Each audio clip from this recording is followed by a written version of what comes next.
오랜만에 뵙습니다.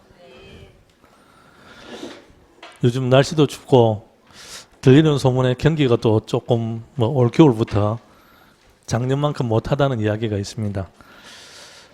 어쨌든 또 이런 날이 있으면 또 좋은 날도 아니겠습니까?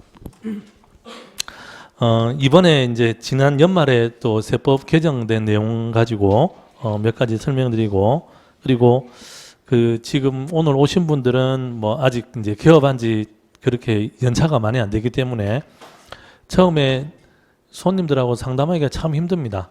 그죠? 그래서 이제 그런 것 때문에 저한테 이제 문의 전화가 옵니다. 다른 게 아니고 이제 어떻게 이거 세금을 어떻게 해야 될지, 이게 도대체 이걸 어떻게 해야 될지 모르겠다, 그런 이야기를 하시던데, 그래서 이제 매도인 매수인하고 이제 상담할 때 여러분들이 이제 세법을 어떤 식으로 활용을 해야 될지 그걸 오늘 제가 좀 말씀드리겠습니다.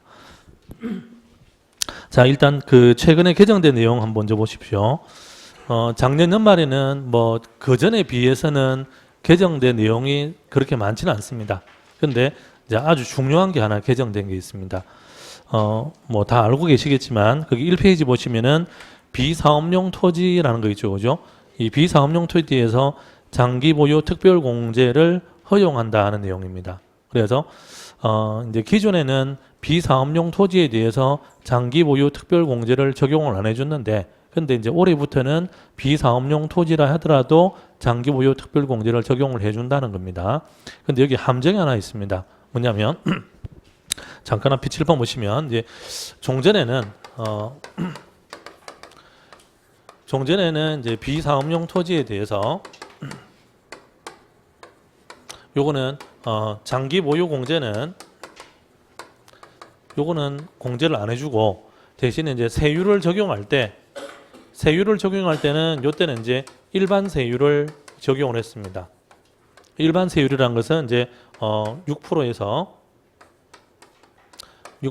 이제 38% 요 누진 세율이 있죠, 그죠? 잠깐 오늘 받은 프린트물 저 뒤에 한번 보십시오. 프린트물에 9페이지 보십시오. 프린트물의 9페이지. 프린트물의 9페이지 보시면은 양도소득세 세율이 있죠, 그죠? 그래서 거기 양가로 1번에 보시면 토지, 건물, 부동산에 관한 권리라고 해서 이제 보유기간이 1년 미만이면 50%, 그리고 보유기간이 1년 이상 2년 미만이면 40%, 그리고 보유기간이 2년 이상이면 6%에서 38% 누진세율 이렇게 적용을 했습니다. 그래서 이제 기존에 그러면 칠판 보시면 기존에는 이제 비사업용 토지는 오랫동안, 그러니까 장기 보유 공제라는 것은 3년 이상 보유했을 때 공제받는 거죠. 그래서 장기 보유 공제를 안 해주고 대신에 이제 세율은 다른 부동산하고 똑같이 일반 세율을 요거를 적용을 해줬다 이 말입니다. 근데 이제 이번에 개정하면서는 이제 장기 보유 공제 요거를 해줄게, 기존에 안 해주던 거 요걸 해준다는 겁니다. 해주는데 대신에 세율을 일반 세율에 여기에 플러스 10% 이렇게 추가하겠다는 겁니다. 그러면 일반 세율에서 플러스 10% 하게 되면 이게 얼마가 되냐면 16%에서 48% 이렇게 적용이 되는 겁니다. 그래서 그러면 이제 결국은 장기 보유공제를 못 받는 거를 받게 해주니까 이제 요만큼은 이득이 되죠. 근데 세율이 10% 올라가니까 이만큼은 또 손해입니다. 근데 종합적으로 따져보면은 제가 보기에는 오히려 여기 좀 더 불리하지 않겠나 싶습니다. 왜냐하면 요걸 해주는데 이 조건이 뭐냐면, 조건이 기존에 보유했던 걸 다 인정해 준다는 말이 아니고 요게 2016년 1월 1일부터 보유 기간으로 인정해 준다 이렇게 되어 있습니다. 그러면 이거를 공제를 받으려면 올해부터 해서 3년이 지나야만 이거 공제를 받는 겁니다. 그럼 기존에 20년, 30년 보유한 건 아무 의미가 없다 이 말입니다. 아시겠죠? 그럼 만약에 기존에 10년, 20년 보유했던 그걸 그대로 인정해주고 세율을 이렇게 하겠다. 그러면 좀 그래도 여기 손해 본 거 여기 조금 플러스 마이너스 될지 모르겠는데, 근데 이거를 올해부터, 그러니까 올해 1월 1일에 취득한 걸로 간주하고 적용한다 이 말입니다. 그러면 그 전에 10년, 20년 보유했던 거 그거는 아무 의미 없고, 그러니까 올해부터 해서 3년 지난 다음에, 그러니까 2019년 이후에 팔아야만 요거 공제를 혜택을 보는 거죠. 제 말 이해되시죠? 그죠? 그러니까 만약에 이거 개정돼 가지고 이거 공제됩니다 해갖고 지금 덜컥 팔아보면 오히려 뭡니까? 이거 공제는 공제대로 못 받고 세율은 높은 세율 적용되고 이러면 이래저래 손해 볼 수가 있습니다. 그래서 제가 보기에는 요 부분이 있죠, 그죠? 그래서 공제되는 거는 좋은데 요 부분이 조금 꼼수가 있지 않느냐, 아시겠죠? 그래서 이걸 얼핏 보면 이제 이거 공제해주고 이거 하니까 그러면 뭐 이러나 저러나 비슷하지 않겠느냐 싶은데 사실은 요게 함정입니다, 함정. 제 말 이해되시죠? 그죠? 그리고 이제 이게 또 어떤 문제가 있냐면 이렇게 적용하다 보니까 세율이 어떤 문제가 있냐면 그게 그 9페이지 보시면 9페이지에 1년 미만인 경우에는 50%죠. 그리고 1년 이상 2년 미만인 경우에는 40%입니다. 근데 40%보다 이게 더 높잖아요. 그죠? 그러면 만약에 비사업용 토지 요거에 해당되는데 그런데 이런 토지를 1년 이상 2년 미만 보유한 상태에서 팔 수도 있죠. 그러면 40%를 적용할 거냐 아니면 이거를 적용해 가지고 할 거냐, 그거는 둘 중에 높은 걸 적용합니다. 그러니까 1년 이상 2년 미만이라 하더라도 40% 해당될 수도 있고 요거를 적용해 가지고 48% 해당될 수도 있고 이런 문제가 됩니다. 물론 제가 보기에는 요게 누진세율이기 때문에 40%보다 높을 가능성은 적은데 근데 이제 그런 또 문제도 있습니다. 그래서 요게 이번에 개정되긴 됐는데 당분간은 지금부터 해서 한 3년 동안에는 오히려 개정된 게 오히려 불리할 수가 있습니다. 아시겠죠? 그래서 혹시 이제 그 뭡니까? 토지 쪽으로 거래 많이 하시는 분들이 있거든요. 근데 항상 보면 제가 그 상가나 토지는 늘 하던 사람들이 합니다. 예를 들어서 아파트 같은 경우에는 이제 그게 사무실이 주변에 아파트가 있으면 하는데 상가나 토지는 또 뭡니까? 아파트 매매하고 다르게 그거 하는 사람 그 사람은 내일 그거만 합니다. 그죠? 토지 하던 사람들이 아파트 매매하러 하진 않거든요. 그래서 이제 토지 거래 자주 하시는 분들은 요거는 좀 주의를 하셔야 됩니다. 그래서 공제를 해주는데 이게 올해 취득한 걸로 간주하고 올해부터 시작해서 3년이 지나야 된다 이 말입니다. 무슨 말인지 아시겠죠? 그죠? 그래서 이제 이게 적용은 원래 1월 1일부터 시행됩니다. 그래서 올해 1월 1일부터 그러니까 올해 1월 1일부터 양도하는 것부터 적용합니다. 적용하는데 근데 올해 양도를 하면 결국은 요거 때문에 이거 공제 못 받고 세율은 요걸 해당되고 이래 되는 거죠. 옵션이 이렇게 소비자 있는 게 아니고 나라에서 높은 걸로 적용한다. 예, 그렇습니다. 예. 그래서 이제 이번에 개정된 내용 중에 뭐 제일 주의해야 될 부분이 그겁니다.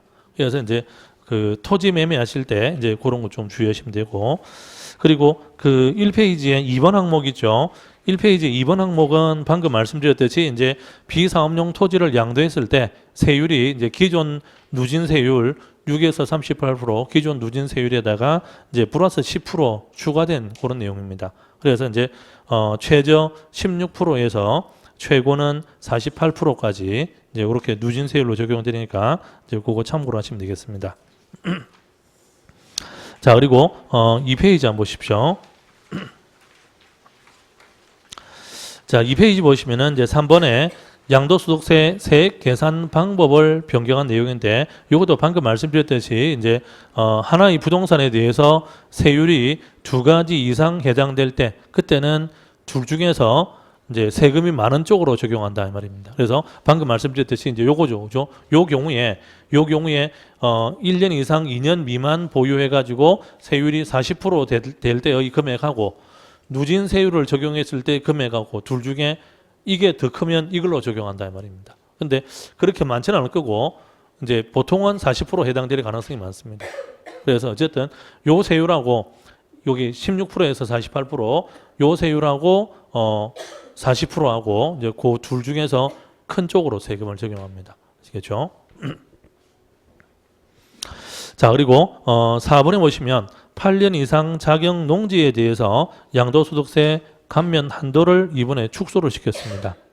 그래서 그 4번은 이제 농지인데 몇 년 이상입니까? 8년 이상 자격입니다. 그런데 여기 이제 두 가지인데 하나는 8년 이상이죠. 8년 이상. 그죠? 요거는 전체 소유 기간 중에 작용 기간이 8년 이상이 됩니다.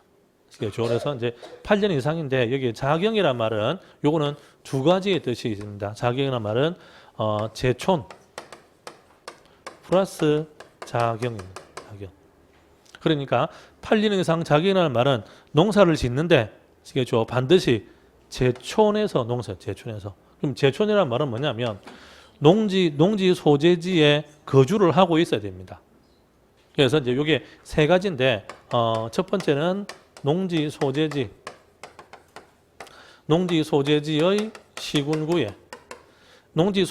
시군구에 거주를 하거나 아니면 농지 소재지와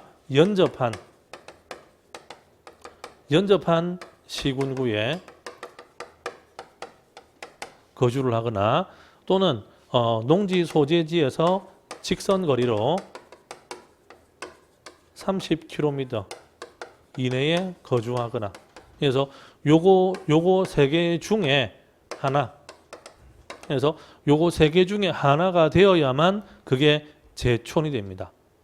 그러면 이제 어떤 분들 이런 분들이 있습니다. 뭐냐면 실제로 농사 짓고 아시겠죠? 하는데 근데 문제는 이 조건이 안 되는 경우가 있습니다. 아시겠죠? 그래서 이제 그 전에 어떤 분이 있었냐면 저기 기장에 아시겠죠? 기장에 땅이 있습니다. 기장에 땅이 있는데 집이 서면입니다. 근데 사실은 서면에서 기장까지는 차 타고 가면은 1시간만 합니다. 넉넉 잡고. 그죠? 그래서 부산에서 기장 가는 거는 큰 먼 거리가 아니거든요. 근데 기장은 이것도 아니고 이것도 아니고 이것도 아니다 이 말입니다. 그럼 자기가 사는 데는 뭡니까? 자기 주소지는 서면. 그럼 이거는 부산 진구 아닙니까? 부산 진구. 그죠? 그러면 농지는 이 기장입니다. 기장군이죠. 그죠? 그러면 이제 이 조건이 뭐냐면 그러니까 이 사람 주소지가 여기 기장군에 있는 기장군에. 그게 첫 번째입니다. 아시겠죠? 아니면 기장군하고 연접하고 있는 시군구. 그럼 이제 예를 들어서 뭐 여기 해운대구도 있을 거고, 그죠? 해운대구 아니면 뭐 여기 양산도 있을 거고, 또는 여기 금정구. 아시겠죠? 그러면 금정구에 살면서 기장까지 농사지었다. 그건 됩니다. 해운대 살면서 기장 농사지었다. 그거는 제촌으로 인정해 준다 이 말입니다. 여기 기장에 안 살더라도. 그런데 여기는 연접도 아니잖아요. 그죠? 그리고 요 중간에 뭐 있으면 동래구. 그죠? 한참 많이 떨어져 있습니다. 그러면 만약에 요 주소지에서 농지 소재지까지 요거를 지도상으로 직선 거리를 재 가지고 이게 30km. 요 조건이 되면 여기에 살더라도 인정해 줍니다. 농사 지은 거로. 근데 문제는 서면에서 이까지는 30km가 넘는다는 겁니다. 아시겠죠? 그러면 이분은 직접 자기가 기장까지 왔다 갔다 하면서 농사 지어도 실제로 그래도 뭡니까? 작용으로 인정을 안 해줍니다. 작용으로. 아시겠죠? 그래서 이제 여기에 작용이란 이 말은 반드시 요거 세 개 중에 하나에 해당이 돼야 됩니다. 그러니까 농지 소재지에 거주를 하든지 아니면 거주지가 아시겠죠? 농지 소재지에 거주하든지 이 농지 소재지하고 연접한다는 말은 바로 옆에 있는 아시겠죠? 여기 시군구에 거주하든지 아니면 직선 거리로 해서 30km 이내에 거주하든지 이 조건이 세 개 중에 하나가 반드시 돼야 됩니다. 아시겠죠? 그리고 두 번째는 작용. 작용은 본인만. 그러면 예를 들어서 배우자가 농사 지었다. 안 됩니다. 아시겠죠? 그러니까 내가 이 땅 소유자가 낸데, 그죠? 땅 소유자가 낸데 내가 농사 지은 게 아니고 우리 마누라가 농사 지었다. 안 됩니다. 우리 아들이 농사 지은 건 안 됩니다. 아시겠죠? 본인만. 그리고 작용이라는 이 기준은 뭐냐면 본인이 직접 농사 짓는 거를 작용이라 하기 때문에 그러면 이제 문제는 뭐냐면 저 토지 소유자가 다른 직업이 있거나 직장이 있거나 이런 경우도 있을 수 있죠. 그죠? 원칙적으로 인정 안 해줍니다. 아시겠죠? 실제로 이제 그 어떤 경우냐면 그 울산에 가면 그 현대자동차나 현대중공업이나 이런 데 보면 주야간 교대 근무를 합니다. 그러면 이제 어떤 사람들은 일주일 동안 주간 근무하고 어떤 사람은 일주일 야간 근무하고 뭐 이렇게 하거든요. 그리고 근무 자체가 뭐 하루 근무, 하루 휴식 이런 식으로 근무할 수도 있거든요. 그럼 그런 분들은 직장 다니면서 농사를 짓기도 합니다. 땅 사가지고 실제로 자기가 농사 짓습니다. 해도 그거는 인정 안 해줍니다.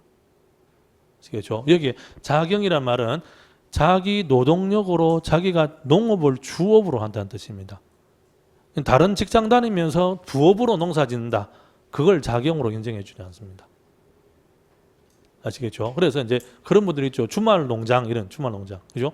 주말 농장 그런 것들은 여기에 뭡니까? 사업용, 비사업용 할 때는 그거는 사업용으로 인정해 주는데 8년 자경으로는 인정해 주지 않습니다. 아시겠죠? 그래서 이제 특히 그 농지 거래하실 때 있죠. 농지 거래하실 때 최근에 그런 사례가 많습니다. 농사 지은 걸로 하면 되지. 그죠? 그래가지고 이제 요거 증명하기 위해서 이제 농지 원부도 만들고 막 합니다. 근데 실제로 그런 농지 원부라든지 이제 이런 서류들 있잖아요. 서류들. 그죠? 그런 서류만 가지고 판단하는 게 아니고, 아시겠죠? 실제로 농사를 지었는지 기본적으로 그 항공사진은 다 봅니다. 요거 농지에 대해서. 요즘은 인터넷 들어가면, 아시겠죠? 네이버나 다음 들어가면은 지도 검색하면 딱 나오잖아요. 항공 촬영은 딱 나옵니다. 그러면 최근 몇 년치가 다 나옵니다. 아시겠죠? 그러면 최근 몇 년치 항공사진 다 봅니다.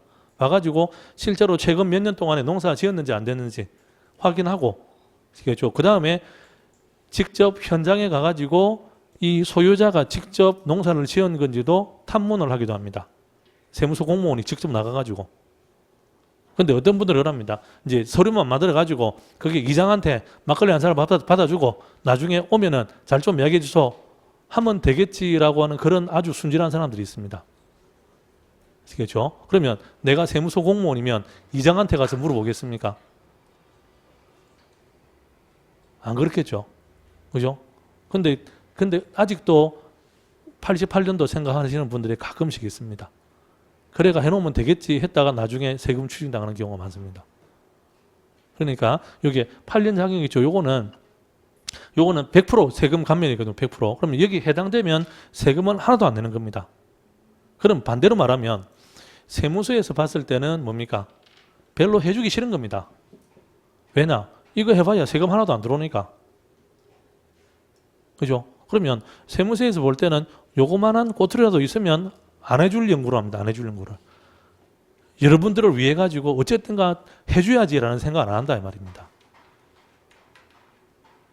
제 말 이해되시죠? 그죠? 그러니까 이제 요게 최근에 요거 때문에 세금 추징당하는 사례가 가끔 있습니다. 그래서 이제 여기 제촌하는 거하고 작용하는 거하고 요거는 주의해서 보셔야 됩니다.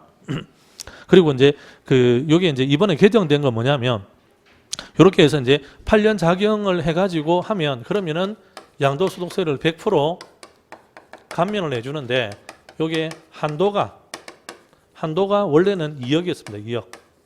이 말은 뭐냐면 8년 작용을 했을 때 세금을 감면해 주는데 세금은 실제로 그럼 이 사람이 요게 감면 대상이 아니면 얼마를 내야 된다 금액이 나오잖아요. 그죠?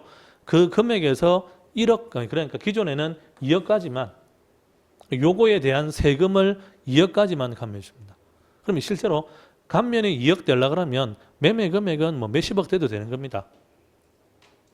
아시겠죠? 그죠? 매매 금액이 2억이 아니고 요거에 대한 세금은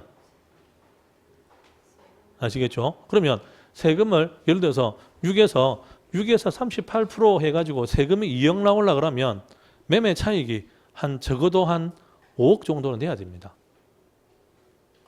그래야지 세금이 한 2억 정도 나옵니다. 아시겠죠? 그죠? 그럼 매매 차익이 5억이란 말은 양도 금액은 그거보다 훨씬 크겠죠?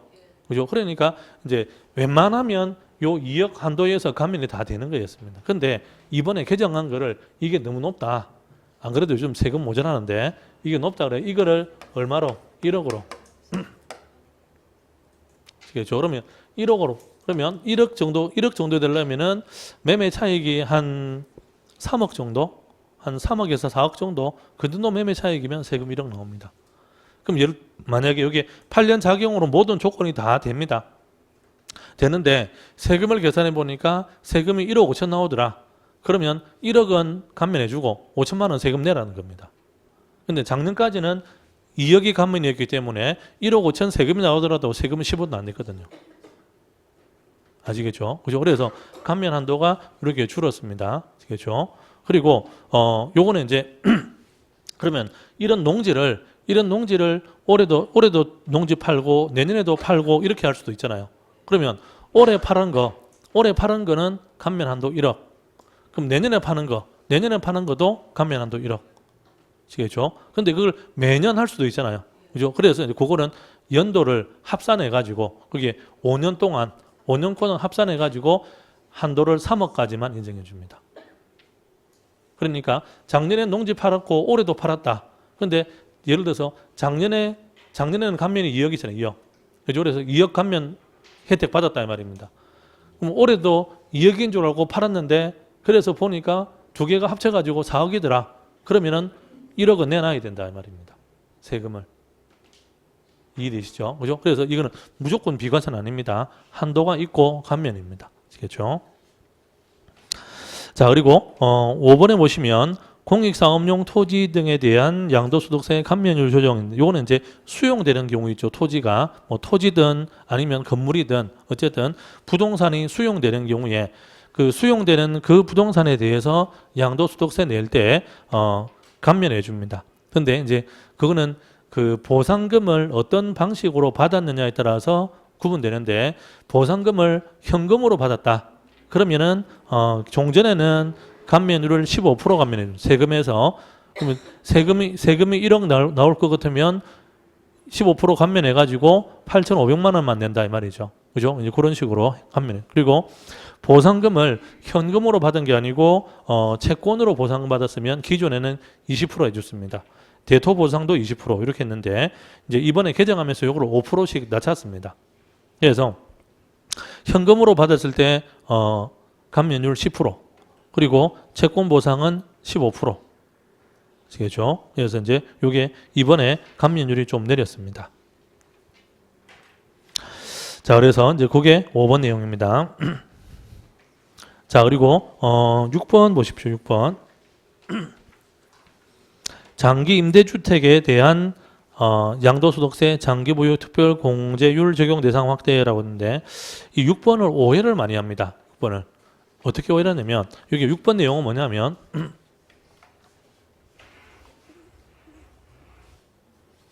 예를 들어서 이제 어떤 갑이라는 사람이 이 사람이 집을 한 5채를 가지고 있는데 근데 요 중에서 하나는 자기가 살고 있는 집이겠죠. 그죠? 그러면 예를 들어서 집이 한 개는 자기가 거주하고 있는 주택. 그죠? 나머지 4개는 요거는 뭡니까? 임대사업용 주택입니다. 그런데 이제 보통 잘못 오해하는 게 이게 임대사업용 주택, 아시겠죠? 임대사업용 주택, 요거는 이제 뭐 기본적으로 이게 5년 임대. 그래서 5년 이상 임대하는 것을 조건으로 하거든요. 임대사업용 주택은. 그리고 임대사업으로 등록하게 되면 5년 내에 원칙적으로 매도 매수를 못하게 되어 있습니다. 아시겠죠? 그리고 이제 임대사업용으로 취득하는 경우에는 취득세도 감면해주고 이랍니다. 아시겠죠? 근데 이제 나중에 그러면 요거를 취득할 때는 취득세 감면해주고 하는데 이거를 팔면 그럼 이 중에 4개 중에 하나를 팔았다. 그러면 그거 팔았을 때 양도소득세 세금을 안 낸다. 이렇게 착각을 하시는 분들이 있습니다. 이거를 팔면 세금 안 내는 게 아닙니다. 이거 4개가 임대사업용 주택으로 등록이 되어 있기 때문에 요거 말고 요거 팔았을 때 비과세 줍니다. 그러면 반대로 이걸 팔은 게 아니고 이걸 팔면 이거는 세금 낸다 이 말입니다. 양도소득 냅니다. 근데 양도소득세 내는데 요거는 5년 이상 임대를 하고 나서 팔면 장기보유 공제를 조금 더 해줍니다. 원래는 장기보유 공제가 최저 10%에서 최고 30% 이렇게 공제를 해주는 건데 근데 요거를 5년 이상 임대를 하고 양도를 하면 그러면 이제 6년째부터 공제율을 조금 더 해줍니다. 그래서 최고는 40%까지 해준다 이 말입니다. 그런데 이걸 안 내지는 않습니다. 아시겠죠? 그죠? 그래서 비과세 되는 것은 요거 팔았을 때 요게 비과세 되는 거고, 요거 파는 거 이거는 비과세 아니고 과세 대상입니다. 아시겠죠? 그래서 이제 지금 거기에 장기 보유 공제율이 조정됐습니다는 것은 요 임대사업용 주택 요거 중에 하나를 팔았을 때, 물론 이거는 5년 이상 임대를 하고 양도했을 때입니다. 그러면 요게 30%가 아니고 얼마가 됩니까? 최고 40% 이런 됩니다. 그래서 이제 거기 공제율을 보시면 6년 보유했다. 6년 보유하고 팔면은 20%, 그리고 7년 보유하면은 25%, 8년 보유하면 30%, 9년 보유하면 35%, 10년 보유하면 40%에서 이제 다른 부동산보다, 다른 일반적인 부동산보다 좀 더 공제를 한 10% 정도 더 해준다 이런 뜻입니다. 이해되시죠? 그죠? 그래서 이제 의외로 요거를 팔면은 세금 안 내지요 하는 분들이 자주 있습니다. 아시겠죠? 그래서 그리고 또 하나는 여기에 임대사업용이라는 거 있죠, 그죠? 임대사업용으로 이걸 인정받으려면 두 가지가 돼야 됩니다. 하나는 소득세법에 소득세법이라면 어렵고 그냥 세무서에 사업자 등록을 해야 됩니다. 해야 되고 또 동시에 구청에도 임대사업으로 등록이 돼야 됩니다. 그래서 이 주택을 임대사업용 이 주택을 요거를 세무서에도 임대사업으로 사업자 등록이 되어 있어야 되고 구청에도 임대사업으로 등록이 되어 있습니다. 두 군데 다 등록이 되어 있어야만 이런 혜택을 줍니다. 그럼 이 말은 반대로 말하면 두 군데 다 등록이 되어 있다는 말은 뭡니까? 요거는 임대사업에 대해서 종합소득세는 내야 된다는 말입니다. 아시겠죠? 그러니까 나중에 요거 팔았을 때 양도소득세 혜택 주고 요거 팔았을 때 장기보유공제 이런 혜택을 주는데 근데 요거를 임대를 하고 있으니까 그죠? 뭐가 있습니까? 여기에서 임대소득이 있죠. 그죠? 그러면 임대소득에 대해서 종합소득세 있죠. 임대소득에 대해서 종합소득세 요거는 매년 내야 됩니다. 아시겠죠? 그런데 이제 이번에 작년에 세법 개정하면서 그 주택 임대 있죠, 그죠? 주택 임대에 대해서 이제 한시적으로 비과세 규정을 만들어놨는데 그게 뭐냐면 연간 임대 수입이 2천만 원 이하.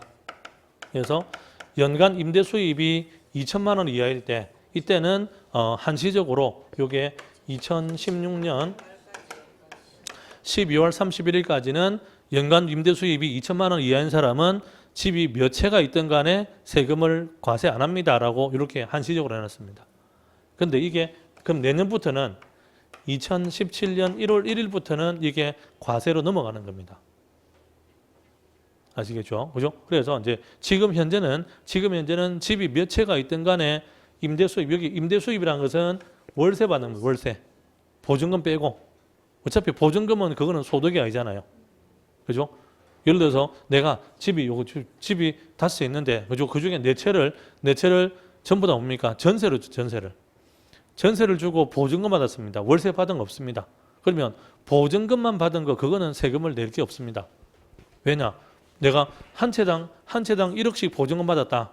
보증금 받은 건 나중에 내줘야 될 돈 아닙니까? 내가 보증금 1억 받았다고 1억만큼 내가 돈을 벌은 건 아니거든요. 그러니까 한 달에 100만 원씩 월세 받았다. 그거는 내 소득이 맞습니다. 그러니까 월세 받은 거는 종합소득세 과세 대상인데 보증금 받은 거는 그거는 세금을 부과할 대상이 아닙니다. 보증금 자체는 소득이 아닙니까? 그거는 이제 그 보증금 금액이 뭐 3억 이상 넘어갈 때 그러면 보증금 금액이 3억 이상 넘어가면 초과 부분에 대해서만 계산하는데 간주임대료라는 게 뭐냐면 예를 들어서 보증금을 내가 1억을 받았습니다. 그러면 1억 자체는 그거는 내 수입이 아니잖아요. 근데 1억을 내가 보관을 하니까 거기서 눈에 안 보이게 최소한의 정기예금 정도만큼의 이자는 수입이 생길 거 아니냐. 이제 그거를 간주를 해가지고 실제로 그런 수입이 있든 없든 간에 정기예금 이자만큼의 수입이 있을 거다라고 간주해가지고 그만큼의 이자만큼을 계산해가지고 수입으로 계산하는 겁니다. 그러면 요즘은 정기예금 이자가 뭡니까? 2% 이 정도밖에 안 되잖아요. 그죠? 그러니까 1억을 보증금 받았다 하더라도 수입으로 계산되는 거는 한 200만 원 1년에 그렇죠? 연 한 200만 원 그 정도만 수입으로 잡힙니다. 그러니까 그거는 세금에서는 큰 영향이 없습니다. 근데 그것도 3억 이상 되는 것만 예를 들어서 보증금을 그죠? 4개를 다 합해가 보증금이 4억이다. 그러면 그중에 3억 빼고 그렇죠? 3억까지는 과세 안 하니까 3억 빼고 초과분 1억에 대해서만 그렇게 계산합니다. 그래서 그거는 세금에서는 거의 영향이 없다고 보시면 됩니다. 근데 이제 월세 있죠, 월세. 그죠? 월세는 요거는 집이 두 채이든 세 채이든 이렇게 이제 한시적으로는 봐주는데 내년부터는 이제 그거는 다 과세 대상으로 한다. 지금 이렇게 되어 있습니다. 근데 모르겠습니다. 그거는 이제 어쨌든 내년 문제니까. 그죠? 그건 또 올해 연말 가가지고 또 여론이 어떻게 돌아갈지를 봐야 되겠죠. 원래 사실은 이것도 2015년 1월 1일부터 과세한다. 이렇게 이제 처음에 발표를 했습니다. 2014년 말에 세법 개정하면서 이제 이 당시에 이제 어떤 일이 있었냐면 월세 이 당시에 이제 그 이전에 그죠? 그 이전에 서울 경기 이쪽이 있죠. 그죠? 이쪽에서 이제 전세 대란이 한번 일어났습니다. 한 2, 3년 전에 한번 뉴스 크게 또 난리가 났거든요. 그게 촉발이 돼 가지고 그러니까 이제 전세가 이제 다 월세로 넘어가는 겁니다. 월세로. 그러니까 이제 세입자들이 이제 뭐라 했느냐? 와, 이거 한 달에 세를 몇십만 원씩 내고 이거 도대체 이거 먹고 살기 힘들다. 이제 그러면서 이제 화살이 어디로 갔냐면 우리가 세를 한 달에 몇십만 원씩 내는데 그럼 집주인 너는 세금 신고 제대로 했나? 이래 된 겁니다. 그게 국세청에 화살이 간 겁니다. 국세청 너는 저거 집주인들한테 세금 제대로 매겼나? 이래 된 겁니다. 그래가지고 이제 부랴부랴 14년 말에 세법 개정하면서 이제 그러면 앞으로는 2015년부터는 집주인한테 세금 매기겠습니다. 해가지고 이제 집이 두 채인 사람부터 해서 두 채 중에서 한 채 임대를 하고 세를 받으면 그러면 이제 두 채부터는 무조건 세금 매기겠습니다. 이제 그래 된 겁니다. 그러니까 이제 그 해 말에 또 집주인들이 들을 끌란 겁니다. 왜냐? 이때까지는 그거를 세금을 따로 신고해가 세금 내고 안 그랬거든요. 묵인해 주다가 그죠? 왜 갑자기 또 이제는 또 세금 내라 하느냐 이래가지고 또 난리가 싸움 났습니다. 그래가지고 이제 국세청에서 이제 한 발 양보를 해가지고 그러면 2016년 말까지는 일단은 이렇게 해가지고 일단은 세금 안 매기겠습니다. 근데 2017년부터는 매기겠습니다. 그래가지고 지금 잠정적으로 지금 봉합이 된 상태입니다. 그래서 또 그러면 이제 그래서 사실은 이렇게 한 이유가 이제 그때 2015년 작년 그죠? 그때 무슨 선거하는 분이 있었습니다. 하여튼 뭔지 모르겠는데 지방 선거가 하여튼 무슨 보궐선거 선거 있었거든요. 근데 그 선거가 좀 이슈가 되었습니다. 그러니까 이제 한나라당에서 새누리당에서 이래가지고는 우리 선거에서 절대 못 이긴다. 이제 그래가지고 이제 이래 막 서로 달랜 겁니다. 집주인도 달래고 세입자도 달래고 그래 하는 이제 그게 뭐냐면 요거. 요래 하니까 집주인들은 이제 조금 누그러졌죠. 세입자들도 이제 그러면 좀 있으면 하겠네 이러면서 좀 누그러진 겁니다. 그래갖고 이제 선거에 넘어간 겁니다. 그래서 그 2017년부터 잡아놓은 게 뭐냐면 그때는 초에 별 선거가 없습니다. 아시겠죠? 근데 2017년 말에 대선이 있거든, 대선이. 그래서 아마 이거를 2017년 1월 1일부터 이렇게 지금 잡아놓은 것 같은데 모르겠습니다. 이게 왜냐하면 올해는 4월달에 선거 아닙니까? 그죠? 그럼 이거를 2016년 1월 1일부터 과세한다. 이러면 집주인들 난리 나겠죠. 너그 선거 때 보자. 그죠? 그래서 지금 이거를 2017년 1월 1일부터 과세한다. 이래 놓은 겁니다. 일단 올해 선거 끝나고 나서. 그럼 올해 선거 끝나고 나면 내년 선거는 내년에 17년 12월 달이거든요. 그죠? 그러면 이제 이제 여러 가지 잔머리를 굴려보니까 그러면 이제 1월 1일부터 하는 게 그래도 그나마 좀 뭡니까? 여론을 달리기가 좀 편하다 이런 제 개인적인 생각을 했습니다. 근데 항상 이 세법을 개정할 때 보면 그걸 굉장히 신경을 많이 씁니다. 왜냐? 이 세금이라는 게 어느 한쪽을 편을 들게 되면 그게 선거에서 바로 표로 딱 나타납니다. 아시겠죠? 그러니까 이제 이게 상당히 좀 미묘한 부분이 있습니다. 아시겠죠? 예. 예. 개인별 각각입니다. 각각. 예. 그러니까 임대 수입은 전부 다 각각. 그럼 지분별로 있으면 지분대로 다 나누어 가지고 각각. 아시겠죠? 그래서 이제 원래 이거 이야기하려고 한 게 아닌데 근데 이상하게 연락 갚았는데 아시겠죠? 어쨌든 지금 요거 있죠, 그죠? 요 임대사업용 주택 요거를 양도했을 때 요거는 5년 이상 임대하고 난 다음에 양도했을 때 장기 보유 공제율을 이제 다른 것보다는 조금 더 인정해 준다 그런 뜻입니다. 자, 그리고 7번보다 8번 먼저 보십시오. 8번에. 자, 8번에 정려 재산에 대한 공제액 상향 조정을 했는데 이제 요거는 정려세 문제입니다. 정려세. 그래서 원래 이거는 사실은 작년에 이거 개정됐어야 되는데 근데 1년 늦춰진 겁니다. 그래서 앞에 7번 보시면 자, 정려를 하면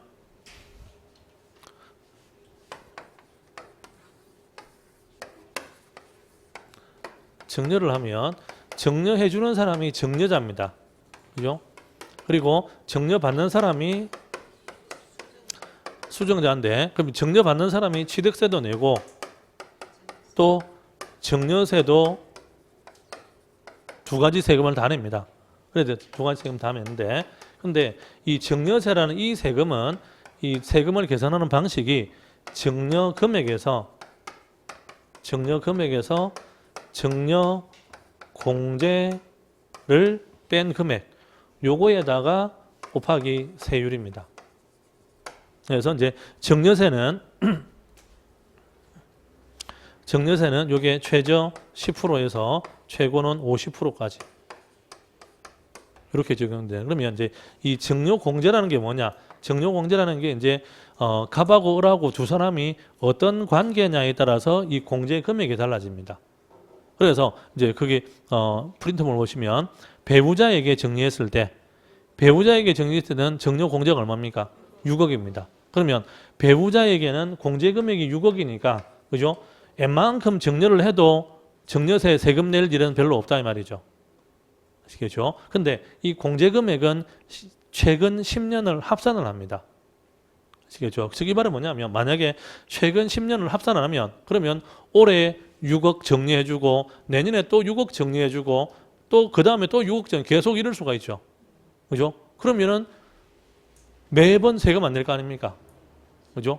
그러니까 이제 요거는 최근 10년 동안의 정려 금액을 합산해 가지고 6억을 빼주는 겁니다. 아시겠죠? 그리고 배우자뿐만 아니고 다 마찬가지입니다. 그래서 이제 배우자에게 정려할 때는 6억을 기본 공제를 해줍니다. 그러면 배우자에게는 사실은 세금은 거의 없습니다. 근데 배우자가 아니고 그게 직계 존속이 직계 비속에게 그러면 직계 존속이 직계 비속에게 말은 부모가 자식한테 말입니다. 그죠? 그러면 부모가 자식한테 정려를 해주면 이때는 기본 공제 금액이 5천만 원만 인정해 줍니다. 그러면 기본 공제 금액이 5천만 원밖에 안 되기 때문에 요거는 정려세 세금이 많이 나올 수가 있습니다. 예를 들어서 이제 조그마한 아파트 있죠. 그죠? 뭐 한 20평, 30평. 그죠? 보통 요즘은 뭐 20평, 30평 해도 뭐 아파트 가격이 보통 뭐 한 2억 얼마씩이라 합니다. 그죠? 한 30평 하면은 최소한 한 2억 정도 하겠죠. 그러면 2억짜리 아파트를 정려를 해주면 그러면 정려 금액이 2억인데 근데 정려받는 사람이 자식이다. 그러면 5천만 원밖에 공제 안 될 거 아닙니까? 그러면 1억 5천에 대한 세금을 내거든요. 근데 이 세율이 뭐냐면 1억까지는 10%, 1억 초과 5억까지는 20%, 그리고 5억 초과 10억까지는 30%, 그리고 10억에서 30억까지는 40%, 그리고 30억을 넘어가면은 50% 이렇게 됩니다. 그러면 예를 들어서 2억짜리 아파트를 하나 정리해 줬다. 그죠? 그러면은 5천만 원 기본 공제 주면 1억 5천 아닙니까? 그럼 1억 5천에서 세율을 적용할 때는 1억에 10%니까 1천만 원. 그리고 초과 부분은 5천만 원이죠. 5천만 원에 20% 적용하면 그것도 5천만 원 곱하기 20% 하면 요것도 얼마입니까? 1천만 원. 그러면 2억짜리 아파트 정리해주면 증여세가 2천만 원 나옵니다. 증여세 2천만 원 나오고 취득세는 취득세 따로 내야 되고 그러면 적어도 한 2,500만 원 좀 나옵니다. 세금이. 아시겠죠? 그죠? 그러니까 이제 부모가 자식한테 정리해 줄 때는 세금이 의외로 많이 나올 수가 있습니다. 그래서 보통은 그냥 뭐 조그만한 아파트 이거 뭐 세금 몇백만 원 나오겠나? 라는데 그 몇백만 원이 아니고 몇천만 원 나온다 이 말입니다. 아시겠죠? 그죠? 그래서 웬만하면 자식한테는 정리를 안 해주는 게 좋습니다. 아, 벨입니다. 아시겠죠? 제 경험상 이렇게 보면 제 경험상 주고 난 다음에는 앞면을 바꾸는 경우가 있습니다. 주기 전에는 앞면 안 바꾸는데 아시겠죠? 주고 그래서 이제 어떤 분들 그런 농담상 그런 분도 있습니다. 나는 절대 안 준다. 절대 안 주고 그거 딱 팔아가지고 장판 밑에 돈을 딱 꼽아놓고 한 번 올 때마다 100만 원씩 준다. 농담상 그런 분도 있습니다. 제가 상담하다 보면 가끔씩 이제 좀 나이 드신 영감님들이나 이제 그런 분들이 이제 또 그런 분들은 또 자기들끼리 또 그런 또 정보를 주고 받습니다. 어디 가서 받느냐? 저기 뭡니까? 그 노인대학 이런 데 있잖아요. 그죠? 요즘은 한 65세 넘어가면 바쁩니다. 아시겠죠? 온 동네마다 뭡니까? 노인복지관. 그죠? 무슨 구 노인복지관 가면은 그 친구들이 여러 수십 명 있습니다. 그러면 그 중에는 좀 잘 사는 사람도 있고 못 사는 사람도 있는데 그 정도 나이 되면 잘 살고 못 살고 별 관계 없습니다. 어차피 뭐 다 같이 뭐 내일 모레 죽을 거니까. 그죠? 근데 이제 그때 되면 제일 관심이 뭐냐? 제일 관심이 재산을 어떻게 할 거냐. 그죠? 재산 상속하는 거. 아니면 이제 이거를 이제 그러니까 그거는 자기들끼리는 이야기를 합니다. 자식한테는 이야기 안 해도. 그죠? 그러면 이제 뭐 하여튼 별 희한한 이야기다 하면 그래서 제가 이제 그게 주워 듣는 이야기인데 저도 그래서 이제 한 분이 저한테 오셔가지고 이제 이거를 내가 쪼매난 이 건물이 하나 있는데 이거를 정리를 할까 상속을 할까 이게 어떤 게 세금이 좀 적을까 이걸 때문에 상담을 온 겁니다. 그러면서 이제 하시는 이야기가 그래 내가 이야기를 들으니까 그 절대 주면 안 된다 하더라 하면서 이제 팔아가지고 그걸 장판 밑에 딱 꼽아놓고 한 번 올 때마다 100만 원씩 두 번 오면 200만 원. 그죠? 그러면은 하여튼 뭐 그게 사실인지 거짓말인지 모르겠는데 하여튼 그렇게 한다는 이야기도 있습니다. 참고하십시오. 예. 아이들 기준으로 저기 분양을 받는 경우 있잖아요. 예. 한 20세 후반에 있는 아이들 예, 예. 기준으로 분양을 받아서 그 돈을 낼 경우에 예. 증여세를 내는 겁니다. 그렇죠. 이제 그런 경우에는 그런 경우에 직접 정려가 아니기 때문에 이제 그거를 처음부터 어차피 계약은 이제 자녀 명의로 계약할 거 아닙니까? 그죠? 그러니까 그거는 직접 정리 아니기 때문에 나중에 이제 그걸 등기를 하고 나면 이제 그 매매든 뭐든 간에 우리가 등기소에 가서 등기 이전하죠. 그러면 등기 이전한 그 자료가 국세청으로 일괄적으로 쫙 넘어갑니다. 그러면 이제 국세청에서 그 등기 이전된 자료를 보고 이제 그 취득금액이죠. 취득금액하고 그다음에 그 사람 인적 사항하고 그거를 비교를 합니다. 그러면 이제 예를 들어서 이제 만약에 어떤 사람이 매매로 얼마짜리 부동산 취득을 했는데 근데 이제 그 사람 나이라든지 아니면 그동안에 최근에 그 소득 신고된 금액 그다음에 뭐 부양 가족이 있는지 없는지 세대주인지 아닌지 이제 그런 인적 사항을 쭉 검토를 해 가지고 이 사람이 나이라든지 이런 걸 종합적으로 봤을 때 뭐 이 정도 부동산은 충분히 취득할 수 있는 능력이 된다. 그러면은 그냥 넘어갑니다. 근데 이제 그런 걸 비교를 해봤을 때 의심스럽다. 그죠? 이 정도 능력이 안 되는데 이 정도 부동산 취득했다라고 하면 그 당사자한테 이제 이 부동산 취득한 금액에 대해서 구체적인 해명 자료를 제출해라 합니다. 이 부동산을 구입할 수 있는 돈이 어디서 나왔는지.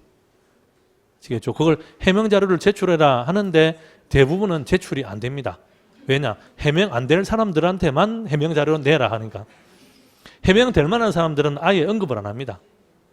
그래서 보통은 그런 식으로 이제 해명자료 내라 해가지고 해명자료가 제출이 안 되면 그러면 이제 그거 입증하지 못한 부분을 정려로 보고 정려세 추징합니다. 근데 이제 그러다 보니까 이게 개개인별로 다 다릅니다. 어떤 분들은 그래가지고 우리 아들 이름으로 했는데 세금 안 나오더라 하는 사람도 있고, 어떤 분들은 그래가지고 와 세금 몇 천만 원 냈다는 사람도, 이게 사람마다 다 다릅니다. 그럼 물어보면 누구는 세금 나온다 조심해라, 누구는 괜찮다 안 나온다, 누구 말도 믿을 수가 없습니다. 그 저보고 와가지고 뭐라느냐, 교수님 확률이 얼마나 됩니까? 그런 분도 있습니다. 근데 그거를 확률이 얼마라고 말씀드릴 수가 없습니다. 저는 확률이 얼마입니까? 라고 물어보면 반반입니다. 그렇게밖에 말씀 못 드립니다. 똑같은 집을, 똑같은 아파트를 분양받았는데 어떤 사람은 세금 추징되고 어떤 사람은 안 되고 한다 이 말입니다. 그거는 누구도 알 수가 없습니다. 그래서 이제 가능하면, 그래서 그런 걸 피해가려면 가능하면은 일단은 일부러라도 대출을 최대한 많이 받으십시오. 왜냐하면 은행 대출 받은 거는 그거는 자금 출처로 인정해 주니까. 그러면 은행 대출을 많이 받으면 입증할 수 있는 금액이 많아지잖아요. 그러면 입증 못하는 금액이 적어지니까 세금을 추징하더라도 금액이 줄어들 수가 있습니다. 예를 들어서 내가 5억짜리 부동산을 샀는데, 그죠? 5억짜리 부동산 샀는데 예를 들어서 대출을 1억만 받았다. 그러면 4억을 입증 못하면 4억에 대한 세금을 내는 겁니다. 그런데 대출을 3억 받았다. 그러면 2억만 입증은 되죠. 그죠? 근데 2억을 입증 못하면 2억에 대한 세금 맞잖아요. 아시겠죠? 그러니까 이제 혹시 그런 경우에는 뭐 일부러 뭡니까? 대출을 이자를 생각하실 필요 없습니다. 아시겠죠? 이자 해봐야 1억 대출 내면 1년에 이자 얼마 줍니까? 뭐 많아봐야 뭐 한 2, 300만 원입니다. 그죠? 근데 세금은 그게 잘못되면 세금 몇 천만 원 나온다 이 말이죠. 한 10년치 이자 날아갈 수 있습니다. 그러니까 이제 그런 경우에는 조금 좀 찝찝하다 싶으면 일단은 무조건 대출을 만땅으로 받는다고. 대출 만땅 받고, 아시겠죠? 그리고 바로 갚으면 안 됩니다. 아시겠죠? 바로 갚으면 안 되니까 대출 만땅 받고 최소한 1년 정도 지난 다음에 대출 상환해야 됩니다. 왜냐? 그 1년 사이에 확인해 볼 수가 있거든요. 아시겠죠? 별걸 다 이야기해 준다. 뭐 하다 갔습니까? 정려. 그죠? 자, 그래서 이제 그게 정려세는 아까 말씀드렸듯이 배우자일 때는 6억 공제입니다. 그리고 부모가 자식한테 정려할 때는 5천만 원. 근데 이제 작년까지 원래 작년에 원래 개정될 내용이 뭐였냐면 부모가 자식한테 정려하는 것도 5천만 원. 또 자녀가 부모한테 정려할 수도 있죠. 그것도 원래는 5천만 원으로 원래 처음에 나왔습니다. 나왔다가 뭐 어찌어찌 해가지고 이제 자녀가 부모한테 정리하는 건 3천만 원 이렇게 본 겁니다. 그래서 이제 그게 좀 어중간하게 한 1년이 지난 겁니다. 그래서 이제 이번에 새로 개정하면서 이제 그걸 금액을 맞춰놨습니다. 그래서 부모가 자녀한테 정리하는 것도 5천만 원, 자녀가 부모한테 정리하는 것도 5천만 원. 그리고 이제 부모 자식이 아니고 뭐 그냥 형제라든지 이럴 수가 있죠, 그죠? 기타 친인척 이런 경우에는 1,000만 원. 근데 이제 부모가 자녀한테 정리하는데 자녀가 미성년자인 경우에는 2천만 원만 공제해 줍니다. 그래서 미성년자인 경우에는 세금이 좀 많아집니다. 자, 그런데 그 위에 7번 있죠, 7번. 자, 7번은 뭐냐면 정려를 하는데 세대를 건너뛰어서 정려하는 겁니다. 그러면 자, 여기 7번 보십시오.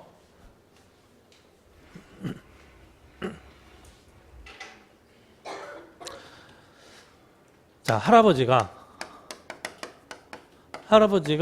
이제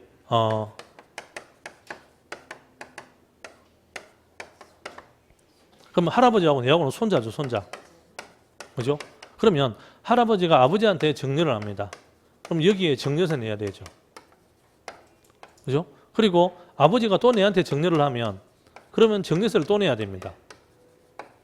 정려세 2번 내야 되죠. 그러니까 그럼 이래 안 하고 할아버지가 바로 정려를 하면 그러면 정려세를 한 번만 낼 거 아닙니까? 그죠? 그러면 굳이 이렇게 할 필요 뭐 있나? 그죠? 한 번만 하면 되지. 그러니까 이래 되면 상대적으로 정려세가 세금이 줄어듭니다. 정려세가.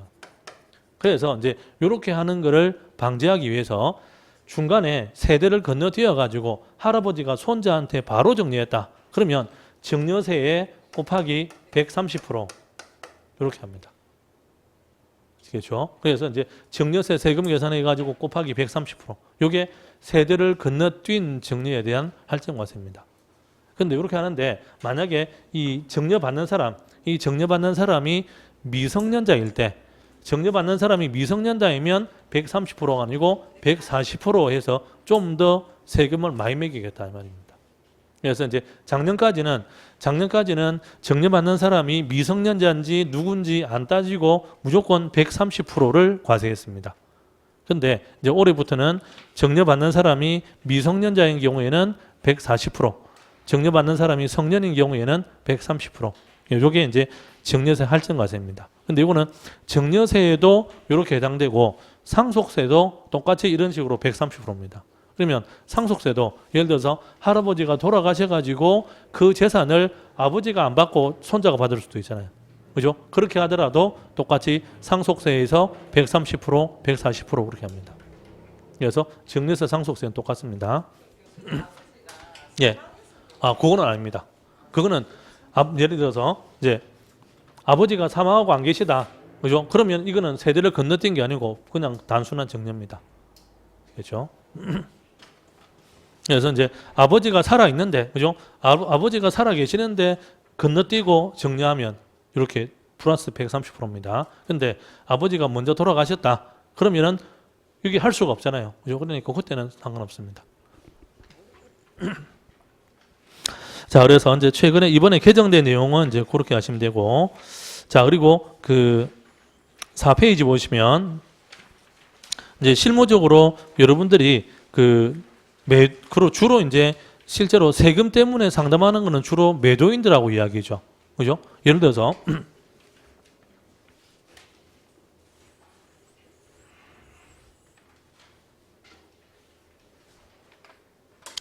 자, 만약에 갑이라는 사람이 있고 을이 있습니다. 그죠? 그럼 여기 이제 중개를 하는데 크게 두 가지입니다.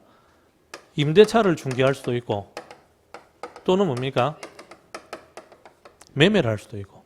그러면 예를 들어서 자, 임대차를 중개한다. 그죠? 그러면 갑에 해당되는 사람은 누굽니까? 임대인. 그죠? 을에 해당하는 사람 누굽니까? 임차인. 매매일 경우에는 갑에 해당하는 사람이 매도인이 되겠죠. 그죠?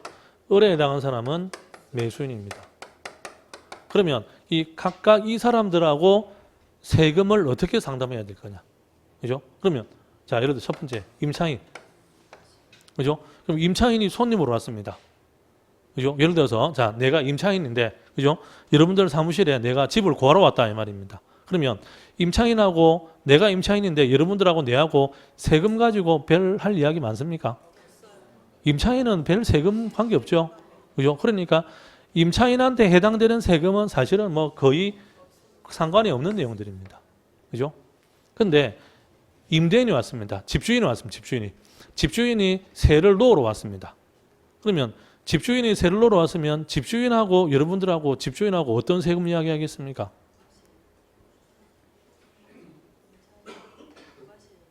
사실은 집주인도 그죠? 세금을 여러분들하고 상담하지는 않습니다. 물론 이제 어떤 경우냐면 요게 임대인은 그죠? 임대소득 있죠, 임대소득.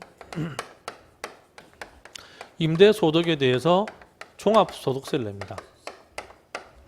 종합소득세를 내고 그리고 요거 중에서 상가 같은 경우에는 부가가치세라는 세금이 있습니다. 근데 이 상가가 부가가치세 해당이 되려면 이제 이 집주인이 일반 과세자에 해당이 돼야 됩니다. 그렇죠? 그런데 이제 그래서 임대인 같은 경우에는 자기가 받는 월세 있죠. 그죠? 자기가 받는 월세에 대해서 부가가치세 또는 임대소득에 대한 종합소득세 요 두 가지 세금인데 근데 요 부분은 부동산 사무실에다가 이렇게 이야기를 하는 경우는 잘 없습니다. 그러면 이제 요거는 그냥 상식적으로 이래 알고 계시면 됩니다. 자, 종합소득세라는 게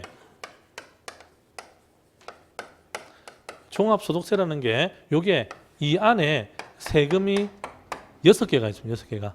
그래서 여기에 이자소득이 있고 그리고 배당소득이 있고 사업소득 그리고 근로소득 연금소득 기타소득 해서 이렇게 6가지인데 종합소득세는 이 6개를 개인별로 합산을 합니다. 그러면 이 사업이 저거죠. 이 사업 중에 뭐가 있습니까? 부동산 임대업이라는 사업이 있습니다. 그러면 예를 들어서 만약에 임대인이 임대 수입 그거 하나만 있다. 그죠? 임대 수입 그거 하나만 있고 다른 소득은 전혀 없다. 그러면 그것만 가지고 종합소득세를 냅니다. 근데 종합소득세는 세율이 6%에서 38% 해당되기 때문에 그거 하나만 있으면은 잘해봐야 6% 아니면 15%입니다. 뭐 한 달에 세를 뭐 몇천만 원 받지 않는 이상은. 아시겠죠? 그러니까 사실은 임대 수입이 그거 하나만 있으면은 세금은 종합소득세는 크게 많이 나오질 않습니다. 그런데 문제는 요거 하나만 있는 게 아니고 이 사람이 다른 데 직장을 다닌다든지 아니면 다른 소득이 또 있을 수도 있잖아요. 그죠? 그러면 이제 요거 하나만 가지고는 세금을 얼마 안 내는데 다른 직장 다니는 게 있고 하면은 이걸 다 합산을 해야 됩니다. 그럼 예를 들어서 한 달에 세를 100만 원 받습니다. 한 달에 세를 100만 원 받으면 1년이면 1,200만 원이죠. 그것만 하면은 세금은 6%밖에 안 됩니다. 그럼 몇십만 원 안 되겠죠. 그런데 그 사람이 직장 다니면서 연봉이 1억입니다. 그러면 연봉 1억하고 여기에 임대 수입 1,200만 원하고 두 개를 합산해 가지고 1억 1,200만 원에 대한 세금을 내는 겁니다. 그럼 그때는 세율이 6%가 아니고 38%가 될 수도 있습니다. 아시겠죠? 그러니까 그거는 임대 수입 요거 하나만 가지고는 세금이 얼마 나온다라고 말하기는 어렵습니다. 그 사람이 다른 소득이 뭐가 있는지를 모르는 상태에서는. 그러니까 만약에 임대인이 종합소득세 이런 거 낸다 하던데 하면은 종합소득세라는 거는 임대 수입 요것만 가지고 세금을 내는 게 아니고 다른 소득하고 이거를 1년치를 합산해 가지고 세금을 계산하기 때문에 그거는 이제 그거 하나만 가지고는 세금을 대략적으로는 알 수가 없습니다. 그러니까 그거는 이제 그 다른 소득하고 합산해야 되기 때문에 그거는 이제 다른데 좀 전문가한테 가서 상담을 해보십시오. 그까지만 이야기해 주면 됩니다. 아시겠죠? 그 이상은 이야기할 수도 없고 뭐 아는 게 있어야 이야기를 하죠. 그죠? 그 사람이 뭐 하는지도 모르는데. 아시겠죠? 그죠? 그래서 그러니까 임대인한테는 요 정도만 설명을 해주면 충분합니다. 그리고 대부분의 임대를 좀 하는 사람들은 대부분은 자기들이 또 거래하는 뭡니까? 세무사 사무실이 따로 있습니다. 그러니까 대부분은 그쪽에서 합니다. 아시겠죠? 그러니까 뭐 크게 신경을 많이 안 써도 그죠? 이 사람은 크게 신경을 많이 안 써도 세만 잘 받아주면 되는 거죠. 아시겠죠? 그죠? 그래서 이것도 크게 문제는 없습니다. 아시겠죠? 자, 그 다음에 세 번째, 매수인. 자, 매수인이 손님 왔습니다. 그죠? 뭐 집을 구하러 왔거나 아니면 상가로 오러 그러면 자, 매수인한테는 어떤 세금이 나옵니까? 취득세 나옵니다. 취득세. 자, 그런데 매수인한테는 취득세라는 세금이 있는데 이 취득세라는 세금이 매수인한테 얼마나 중요한 세금이냐? 별로 안 중요합니다. 즉 뭐냐면 자, 결론은 그죠? 중개를 해가지고 뭘 하는 겁니까? 돈을 벌어야죠. 돈을. 그죠? 그러면 예를 들어서 자, 계약이 성사되면 돈을 벌죠. 계약이 깨지면 돈을 못 법니다. 그러면 매수인이 취득세라는 세금 때문에 계약을 깨는 경우가 있느냐? 없습니다. 제 말 이해됩니까?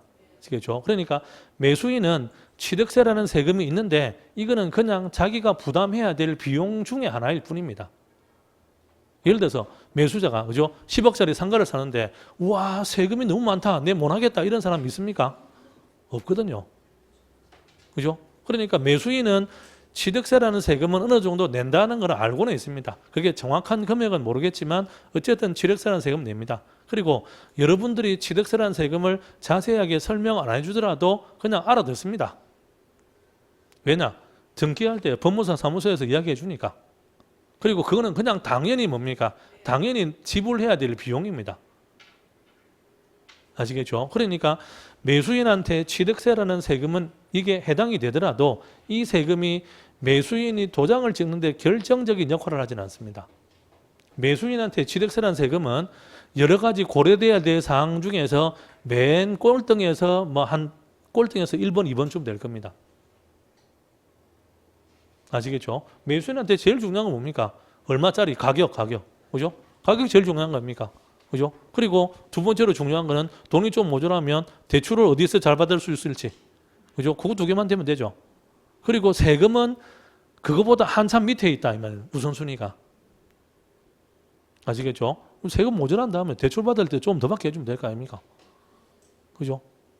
그러니까 사실은 매수인한테 취득세라는 세금은 우리가 공부할 때는 이게 열심히 했는데 사실은 이게 실무적으로는 그렇게 쓰임이 많지는 않습니다.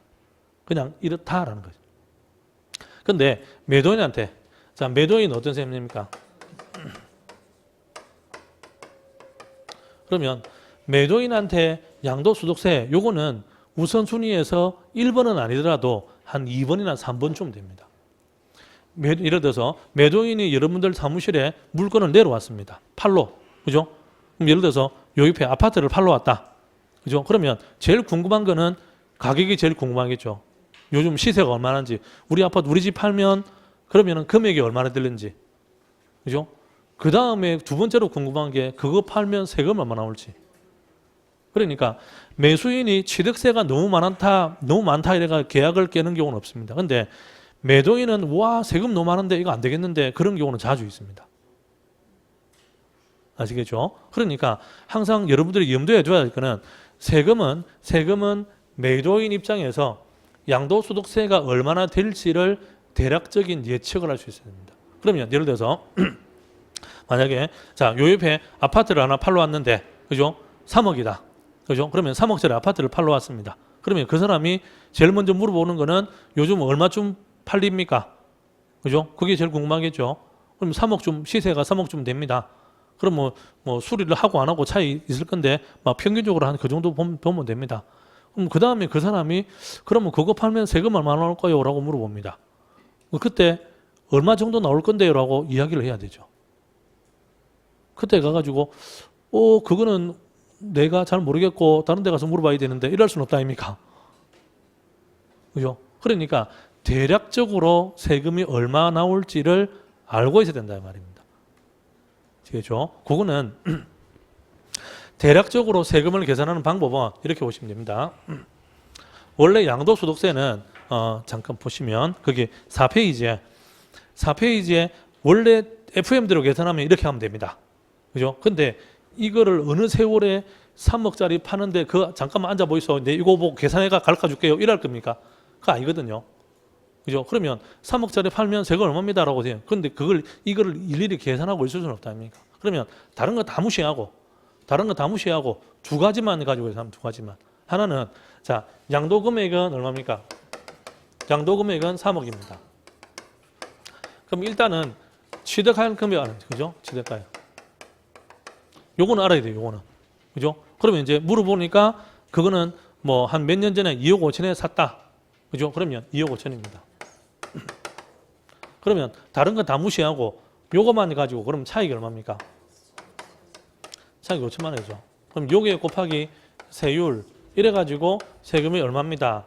이렇게 이야기해 주면 됩니다. 복잡한 건 다 무시하고. 아시겠죠? 근데 이때 세율은 6%에서 얼마입니까? 38%죠. 그러면 이제 이게 뭐냐 이게. 그러면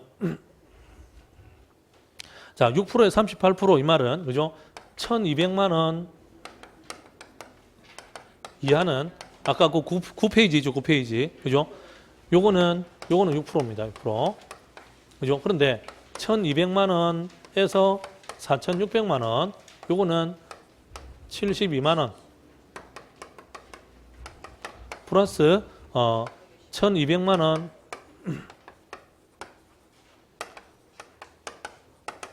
초과 금액에 곱하기 15%. 그래서 이게 무슨 말인지를 알아야 된단 말입니다.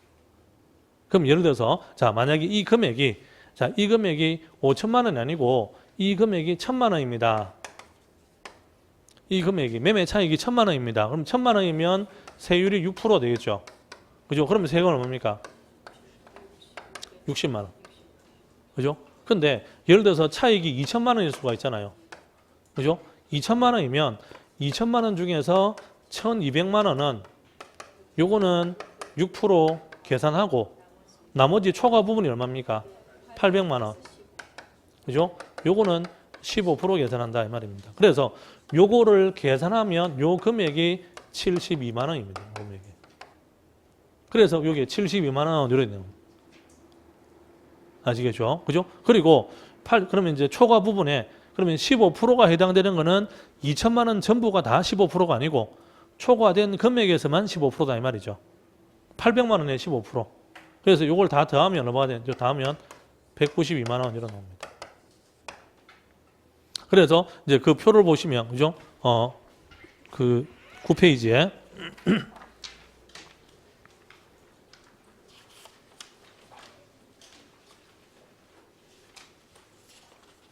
9페이지에 양가로 3번에 초과 누진세율이라는 거 있죠. 그죠? 그래서 이제 거기에 72만 원 그거는 1,200만 원까지의 세금이 72만 원이다 이 말입니다. 그러면 그 밑에 582만 원 그거는 4,600만 원까지의 세금이 580만 원. 그러면 예를 들어서 자, 7번 보시면 이렇게 매매 차익이 이제는 5천만 원이다. 그죠? 그러면 매매 차익이 5천만 원이면 그러면 요거는 582만 원 플러스 얼마입니까? 400만 원 곱하기 24% 이렇게 하면 된다 이 말이죠. 아시겠죠? 그러면 400만 원에 24% 같으면 이게 96만 원이니까 요거 두 개를 더하면 얼마입니까? 678만 원 이렇게 나오는 겁니다. 이해되시죠? 그럼 또 예를 들어서 매매 차익이 1억이다. 매매 차익이 1억이면 8,800만 원까지는 1,590만 원. 그러면 나머지 초과 금액이 얼마입니까? 1,200만 원.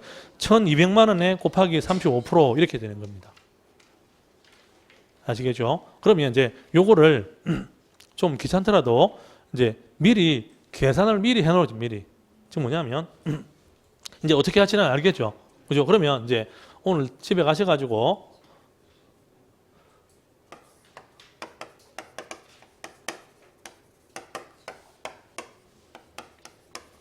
천만 원이면 그러면 60만 원이죠. 그죠? 2천만 원이면 192만 원. 그죠? 그리고 3천만 원이면 얼마? 그죠? 4천만 원이면 얼마? 5천만 원이면 아까 678만 원. 이런 식으로 해서 1,000만 원, 2천만 원, 3천만 원, 4천만 원 한 10번만 해보면 그러면 1,000만 원부터 1억까지 나올 거 아닙니까? 그죠? 그럼 이거를 미리 계산을 해가지고 이렇게 딱 표를 만들어 가지고 A4지로 출력을 딱 해서 사무실에 책상 밑에 딱 꼽아 놓으시라 이 말입니다. 아시겠죠? 그러면 버벅될 이유가 없잖아요. 그죠? 그러면 아까처럼 매도인이 와가지고 3억에 집을 팔라는데 그러면 3억에 팔면 세금 얼마쯤 나옵니까? 그러면 살 때는 얼마 샀는데요? 물어보면 되죠. 그러면 2억 5천 샀는데 그러면 그때 가면은 뭡니까? 이거 뭐 책 보고 일 할 게 아니고 밑에 미리 다 이거 있잖아요. 그죠? 딱 보면 돼. 보면은 매매 차익 5천만 원 같으면 그러면 대략 한 세금은 뭐 정확하게 678만 원입니다. 이렇게 말할 필요도 없고 한 650에서 700만 원 뭐 그 정도 될 것 같습니다. 하면은 다 알아듣는다 이 말입니다. 그리고 이렇게 해서 계산한 금액이 이렇다. 그죠? 이렇게 해서 5천만 원이면 세금이 한 650에서 700만 원입니다. 하는 이렇게 이야기를 주면 실제보다는 이 금액이 세금이 많이 나옵니다. 왜냐? 아까 얘기죠. 여기에서 뭐 장기후일 공제고 뭐고 이런 거 그런 거 감안 안 했잖아요. 원래 세금 계산을 하면 여기에다가 또 뭡니까? 집 수리한 거, 그다음에 무슨 비용 나간 거 이런 거 짜지구리한 비용을 뺀 다음에 계산해야 되죠. 근데 그거를 안 빼고 그냥 계산했으니까 이 금액 자체가 실제 차익보다는 이 금액이 조금 더 높은 금액입니다. 그러니까 이걸 가지고 세금을 계산하면 실제 세금보다는 좀 더 나온다 이 말입니다. 한 20, 30% 더 나옵니다. 근데 왜 그렇게 하냐면 이유는 이 세금이라는 게 굉장히 민감하다 이 말입니다.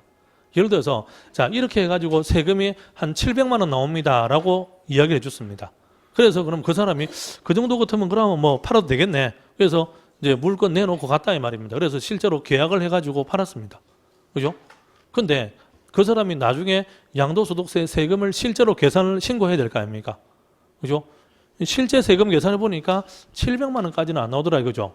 왜냐 이제 이런저런 비용을 빼야 되니까 여기서 안 뺐던 걸 빼야 되니까. 그래서 나중에 계산해 보니까 한 500만 원쯤 나오더라. 그러면 와 200만 원 줄었네 이랍니다. 괜히 200만 원어치 기분이 좋아진다면 사람이. 근데 반대로 어떤 경우가 있느냐. 이제 최근에 개업하신 분들이 어떤 실수를 하냐면 공부한 지 얼마 안 됐잖아요. 그죠? 배운 걸 써야 됩니다. 그러니까 이걸 계산하는데 그러면 여기에다가 뭐 수리 비용이 뭐고 이제 자기 아는 거를 싹 다 빼준다면 싹 다.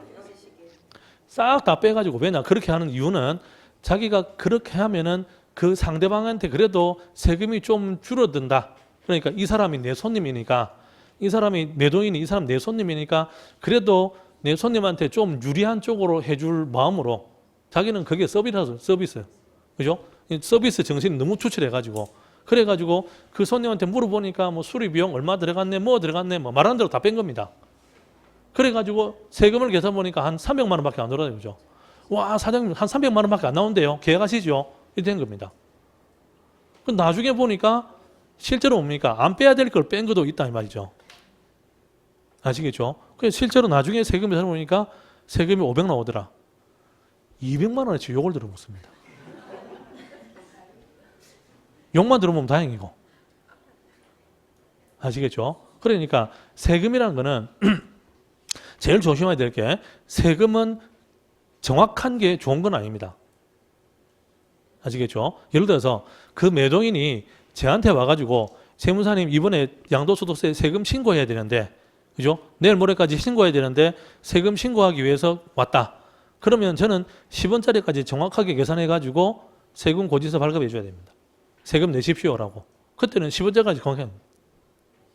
그죠? 그런데 매도인이 여러분들한테 와가지고 대략 세금이 얼마입니까? 그거는 이런 식으로 10원짜리까지 정확하게 계산할 문제는 아니잖아요. 그죠? 그러면 웬만하면 뭡니까? 요걸 안 들어먹는 범위 안에서 머리를 좀 쓰면 되죠. 그죠? 그러면 너무 터무니없이 차이가 많이 나면 좀 이상해지고 그죠? 그러니까 요 정도 수준에서 대략 얼마입니다라고 금액을 이야기해 주면 그러면은 그 사람이 실제 내야 될 세금보다는 한 20, 30% 정도는 더 나옵니다. 근데 그거보다 터무니없이 많이 나오진 않습니다. 그러면 이왕이면 그죠? 이왕이면 나도 돈 벌고 그 사람도 마음으로나마 버는 게 좋잖아요. 기분 좋아지고. 그죠? 근데 이제 이걸 이제 그래도 내 나름대로는 손님을 위해서 내가 최선을 다해서 서비스 한다고 했는데 결과는 내가 서비스한 거는 날라가쁘고 욕만 200만 원어치 들어물 수가 있다 이 말입니다. 제 말 아시겠죠? 그죠? 그러니까 매도인들하고 특히 매도인들하고 상담할 때는 양도소득세는 세금이 워낙 민감하기 때문에 아시겠죠? 심지어는 어떤 분들 그럽니다. 그럴 줄 알았으면 내가 안 팔았지 이랍니다. 그런 사람도 있습니다. 대놓고. 허파디비죠. 어째 이래 잘 압니까? 그죠? 그런 사람도 많습니다. 그죠? 그래서 이제 세금은 가능하면 그 사람이 실제 낼 것보다는 조금 더 그러니까 사실은 그 조금 더라는 게 참 애매한 수준인데 근데 요 정도 수준에서 이야기를 하면은 크게 실수하지는 않습니다. 그리고 오히려 줄으면 줄었지 늘어날 경우는 없겠죠. 그죠? 그러면 매도인도 당연히 뭡니까? 매도인도 당연히 뭐 기분 좋아할 거고. 아시겠죠? 그러면 다음에라도 누가 뭐 한다 그러면 소개라도 하나 더 시켜줘야 합니다. 제 말 이해되시죠? 그러니까 세금은 여러분들한테는 정확한 세금이 중요한 게 아닙니다. 중요한 게 아니고 대략적인 세금. 그죠? 대략적인데 그게 너무 크게 벗어나지만 하면 됩니다. 제 말 이해되시죠? 그죠? 자, 그리고 시간이 좀 됐는데 마지막으로 하나만 더 하고 마치겠습니다. 실제로 이제 처음에 사무실을 개업해가지고 하다 보면 제일 많이 실수하는 게 뭐냐면 1세대 1주택인데 비과세는 아니냐 이것 때문에 굉장히 실수를 많이 합니다. 아시겠죠? 그래서 다른 게 문제가 아니고 그게 칠판 보십시오. 나머지 제가 설명 안 드린 거는 그거는 그냥 나중에 돌아가셔가지고 한번 그냥 참고서만 쭉 읽어보시면 됩니다.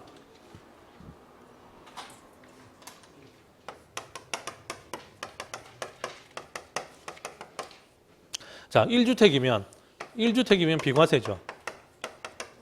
그죠? 근데 2주택이라든지 또는 3주택이라든지 그죠? 이러면 요거는 뭡니까? 요거는 과세 대상입니다.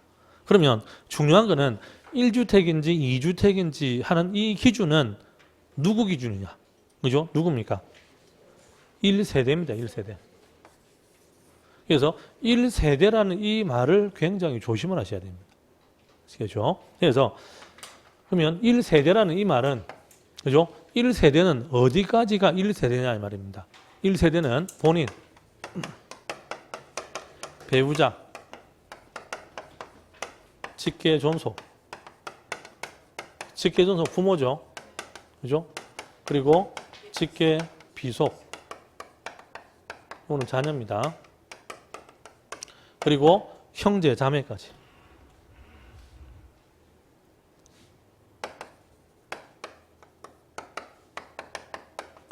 요까지가 1세대의 기준입니다. 단 조건은 이 사람들이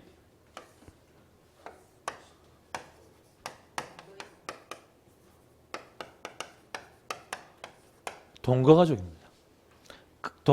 같이 살고 있어야지 1세대라는 겁니다. 그러면 형제 자매라 하더라도 같이 안 살고 있으면 1세대 아니죠. 그죠? 자녀라 하더라도 같이 안 살고 있으면 1세대 아닙니다. 부모라 하더라도 같이 살고 있으면 1세대고 같이 안 살고 있으면 1세대 아니죠. 배우자는 같이 안 살아도 무조건 1세대입니다. 아시겠죠? 그래서 본인 배우자까지는 무조건 1세대입니다. 본인 배우자까지는. 그런데 나머지 부모나 자녀나 또는 형제나 이런 사람들은 같이 살고 있으면 1세대. 그러면 예를 들어서 다 같이 살고 있다. 그죠? 다 같이 살고 있으면 이 사람들, 여기에 해당되는 사람들 다 합해가지고 집이 하나만 있어요. 그게 1세대입니다. 아시겠죠? 그죠? 그래서 이제 부모나 자식 또는 형제들은 같이 살고 있는 경우에만 1세대고 같이 안 살고 있으면 1세대가 아닙니다. 그러면 자, 같이 살고 있는 거를 그러면 1세대에 해당하느냐 안 하느냐 하는 그 기준은 뭐냐면 그 집을 양도하는 날 기준입니다. 양도하는 날. 그래서 이제 요게 요 비과세의 기준은 요거는 양도일 현재입니다. 그럼 양도일은 뭐냐? 양도일은 잔금 지급일. 그래서 이제 실제로 어떤 경우냐면 이렇습니다. 자, 부모를 모시고 살고 있습니다. 나도 집이 하나 있고 부모도 집이 하나 있습니다. 그러면 1세대 2주택이죠. 그죠? 같이 살고 있으니까. 그러면 같이 안 살고 있으면 각각 1세대 1주택이죠. 그죠? 그럼 어떻게 하면 됩니까? 잔금 지급하기 전에 분리를 하면 되죠. 그러면 계약할 때는 그죠? 자, 계약일부터 해가지고 잔금 지급할 때까지 그죠? 요까지 그래도 시간이 한 달 정도, 뭐 길면 2달 정도 시간 있잖아요. 계약할 때는 뭣도 모르고 계약했다 이 말입니다. 그죠? 왜냐? 매도인이 잘 모를 수가 있으니까. 그리고 부모는 그거는 우리 영감집이지 그건 내 집 아니다 이런 사람이 있거든요. 그죠? 그러니까 이런 걸 잘 몰라가지고 계약할 때는 와 그런 거 모르고 그냥 한 겁니다. 자기는 자기 딴에는 1세대 1주택인 줄 알고 매도인들 그런 사람들이 많습니다. 어디서 주소 듣는 게 많다 이 말이에요. 주소 듣는 게. 근데 주소 듣는 게 잘못 주소 들어가지고 희한한 걸 알고 오는 사람들이 있습니다. 아시겠죠? 근데 나 물어봅니다. 누가 그러던가요? 물어보면 다 그락하던데 이럽니다. 그 다 그락하던데 이게 다가 누군지를 모릅니다. 그리고 어떤 분들은 네이버에서 그러던데 네이버에서 세금 대신 내준다 합니까? 아니거든요. 아시겠죠? 그죠? 그러니까 이제 계약할 때 이렇게 되어 있더라도 언제입니까? 잔금 지급하기 전에 뭘 하면 됩니까? 세대 분리를 먼저 하고 난 다음에 잔금을 지급하면 잔금 지급하는 날 현재는 같은 세대가 아니잖아요. 그러면 1세대 1주택으로 비과세 된다 이 말입니다.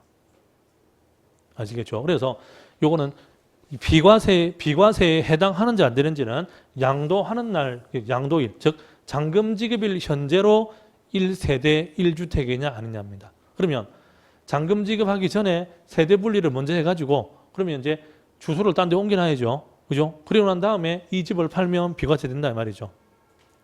이해되시죠? 그런데 원래는 법적으로는 세대 분리라는 게 실제로 주거를 분리하는 걸 말합니다. 아시겠죠? 근데 대부분은 이런 경우에 실제로 주거를 분리하는 게 아니고 주민등록만 옮겨놓죠. 그죠? 그래서 그게 나중에 안 됩니다. 같은 주소가 되면 안 됩니다. 주소 자체가 달라야 됩니다. 원래 세대 분리한 뜻이 주거를 분리하는 거니까 당연히 주소가 달라야죠. 같은 주소에서 주민등록만 2개를 한다. 그럼 안 됩니다. 아시겠죠? 그죠? 근데 그러다 보니까 이게 원래는 그런 뜻으로서 세대 분리인데 근데 실제로 이제 세금 때문에 세대 분리한다. 이 말은 대부분은 주민등록만 주소만 딴 데 옮겨 놓는 겁니다. 근데 그랬다가 나중에 세금 추징 나가는 경우가 있다는 말입니다. 어떤 경우냐? 성질 급한 사람들이 합니다. 뭐냐면 자, 이때 그럼 예를 들어서 계약일이 1월 10일입니다. 잔금이 2월 28일이었다. 그죠? 그래서 세대 분리를 한 2월 10일쯤에 분리를 한 겁니다.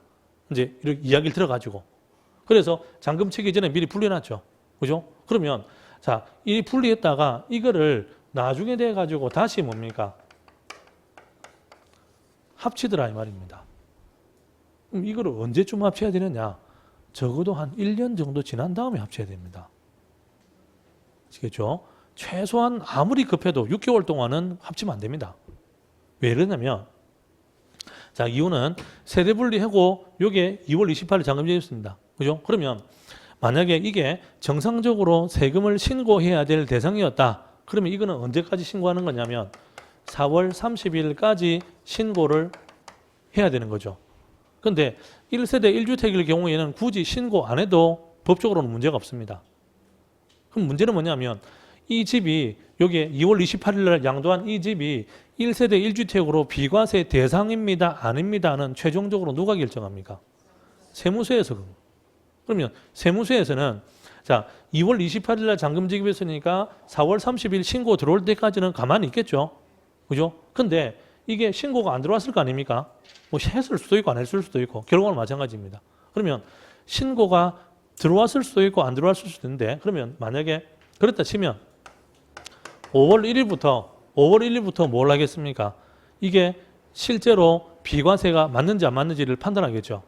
그죠? 그러면 정상적으로 세금 신고가 들어왔더라. 비과세로 신고했더라. 그러면 4월 30일 날 신고한 그 서류가 5월 1일 날 담당자 책상 위에 딱 올라가느냐? 그게 아니다 이 말입니다. 그게 4월 30일 날 신고하면 그 서류가 빨라도 1개월 정도 걸립니다. 내부적인 결제 과정이기 때문에. 아시겠죠? 4월 30일 날 신고 접수하면 그걸 가지고 세무서에서 전산실을 먼저 전산실 가서 기본 인적사항 입력하고 세금 신고 내용 입력하고 전산실에서 보통 한 일주일, 2주일 걸립니다. 그리고 그걸 가지고 담당자별로 분류해 가지고 다시 뭡니까? 각 공무원 책상 위에 올려놔야 될 거 아닙니까? 그까지 시간이 빨라도 1개월. 길면 서류가 많이 밀린 경우에는 1년 뭡니까? 저게 1개월 이상 걸릴 수도 있습니다. 그러면 그 서류가 담당자 책상 위에 올라가는데 1개월인데 그러면 책상 위에 그 서류가 하나만 달라고 올라가겠습니까? 아니죠. 그 전에 이미 올라온 서류도 여러 건 있을 거 아닙니까? 그죠? 그러니까 이렇게 신고된 이 서류가 실제로 담당자가 그걸 가지고 세무서에서 처리하는 게 적어도 한 1개월 반 내지는 길면 2개월까지 잡아야 됩니다. 그러면 이게 적어도 뭡니까? 한 6월 30일까지 이 신고된 서류가 6월 30일까지는 계속은 처리 중이라고 보시면 됩니다. 아시겠죠? 그래서 이게 1세대 1주택으로 비과세가 맞다라고 하면 그냥 별말 없이 넘어가는 겁니다. 아무 말 없으면 넘어간 겁니다. 그런데 이게 뭔가 문제가 있다라고 하면 요 기간 이내에 연락이 옵니다. 제 말 아시겠죠? 그죠? 그러면 이제 어떤 문제가 있느냐? 2월 10일 날 세대 분류했습니다. 그죠? 그러면 이제 제가 그 전에 이제 상담했던 문제 2월 10일 날 세대 분리했으니까 모든 주소가 다 이제 뭡니까? 이게 주소가 딴 데로 가 있을 거 아닙니까? 그죠? 그러면 주소가 딴 데로 되어 있다 이 말은 뭡니까? 모든 우편물이 다 일로 간다면. 그죠? 그러면 뭘 해야 됩니까? 한 달에 한 번, 한 달에 두 번, 뭐 한 달에 한두 번 가서 여기 가가지고 뭡니까? 그거 다 오고 뭐 세금 고지서 나온 거 내고 뭐 해야 되거든요. 근데 처음에 한두 번은 잘 갑니다. 근데 한 서너 번 넘어가면 그다음부터는 슬슬 짜증이 납니다. 사람 마음이 처음에 이거 분리할 때는 이거 분리해가지고 세금을 몇백만 원 혜택을 본다 하니까 한다 이 말입니다. 돈 드는 것도 아니니까. 그죠? 근데 한 몇 번 왔다 갔다 해보니까 와, 이거 장난 아니다 이 말이죠. 귀찮거든요. 그다음부터는 이거 좀 이제 그다음 잔머리 굴립니다. 그다음부터. 그죠? 그래가지고 지금 뭐 그래도 뭐 이제 이거 지났으니까 그죠? 신고도 했는데 그죠? 그러니까 이제 그때쯤 돼갖고 이제 한 3, 4개월 지나죠. 그죠? 한 3, 4개월 그러면 요때부터 한 3개월 같으면 5월 달 아닙니까? 그죠? 그럼 이미 신고도 다 끝났는데 뭐 지금쯤만 괜찮겠나? 해가지고 주소를 다시 옮겨오는 겁니다. 그런 분들이 있습니다. 근데 담당자가 확인해 보니까 주소가 이때 분리됐다가 5월 중순쯤 돼가 다시 왔더라 이 말이죠. 그러면 그걸 보고 실제로 이사가 나갔다가 3개월 만에 이사 들어왔다라고 생각하겠습니까? 아시겠죠? 그래서 실제로 그래가지고 뭡니까? 이거 위장이지요. 이래갖고 세금 추징되는 경우가 있습니다. 아시겠죠? 그죠? 그래서 물론 근데 이 시점이 언젠지는 알 수가 없는 겁니다. 이 시점이. 대략적으로 그랬는데 이게 길어지면은 이게 3개월, 4개월이 될 수도 있거든요. 그래서 제일 좋은 방법은 일단 분리했으면 일단은 한 1년 정도는 그냥 놔둬야 됩니다. 좀 불편하더라도. 아시겠죠? 1년 정도 놔두고 그 다음에 가서 다시 뭡니까? 주소 옮겨오면 그걸 가지고 뭐라 할 수는 없는 거 아닙니까? 그죠? 근데 몇 달 만에 왔다 갔다 했다. 그거는 변명을 하기가 참 애매합니다. 아시겠죠? 그죠? 그리고 싸우다가 안 되면 요즘은 세무서 공무원들이 야가 가지고 막 억지로 싸우고 안 합니다. 좀 하다가 말이 안 통하죠. 그죠? 그러면 그냥 뭐라 했네. 그러면 세금 고지서 발급할 테니까 그냥 소송하십시오랍니다. 자기한테는 그게 제일 편한 겁니다. 그죠? 왜냐? 자기는 안 깨질 자신이 있다 이 말이죠.